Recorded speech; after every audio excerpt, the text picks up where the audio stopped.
Hey everybody, just Jesse here, welcoming you back into my garage, my man cave for another day of accountability. Today is Wednesday, November 18th, the year 2020, and I read through 1 Kings chapter 11 today. And 1 Kings chapter 11 talks about distraction and how distraction really is the enemy of direction. So have you ever made a mistake in life? I mean, haven't we all made mistakes? The poet Alexander Pope says to err is human. Here in the book of 1 Kings, we see Solomon. We all know the wisdom of King Solomon.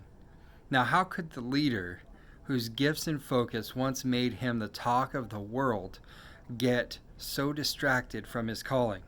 You see, those temptations that tempted Solomon still attack every leader today.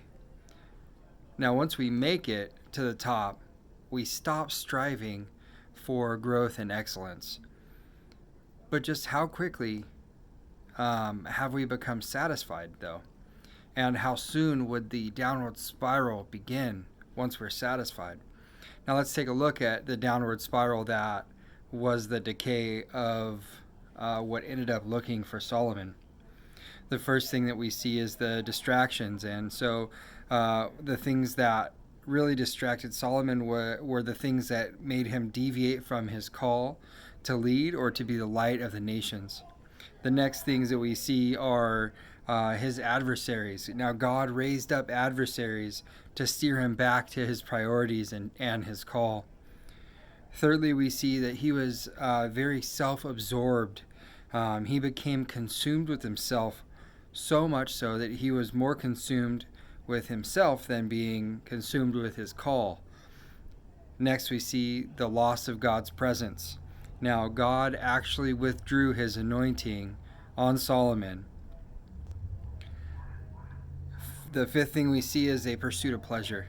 And Solomon became even more obsessed with his own pleasure, so much so that he had so many wives, that he had people killed off.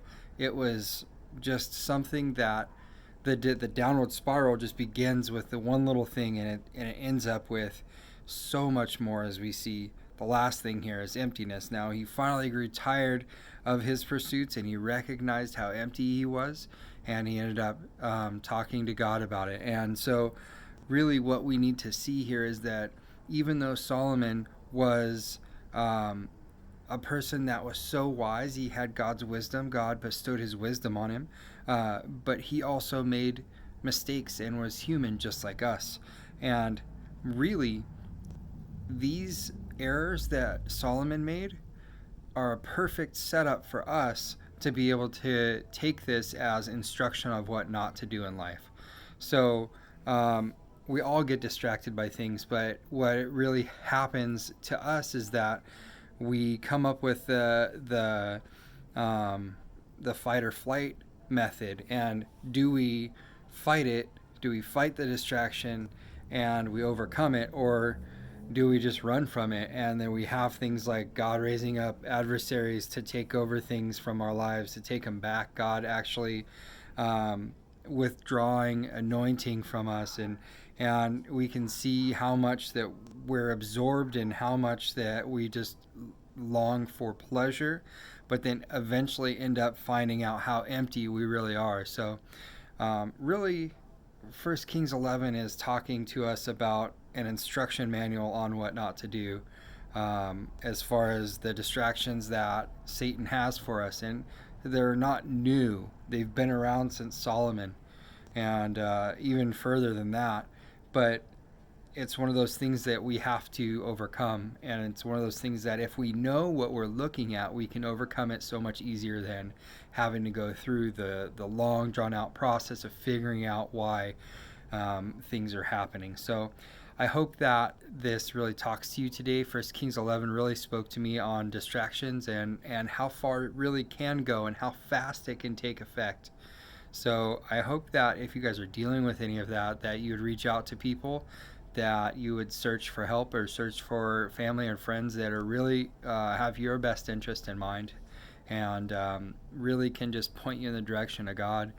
And if you know somebody in your inner circle that is having these issues, by all means, you need to step up as a leader, as a brother, a friend, a sister, a relative, as family, as community. You need to step up and step in with them and help them overcome it. Send them this video. Let them know that there are things that they can overcome. They can find out what their distractions are. They can overcome the adversaries. They can overcome things like being self-absorbed and being one that just pushes for pleasure all the time. They can even overcome things like God withdrawing His anointing.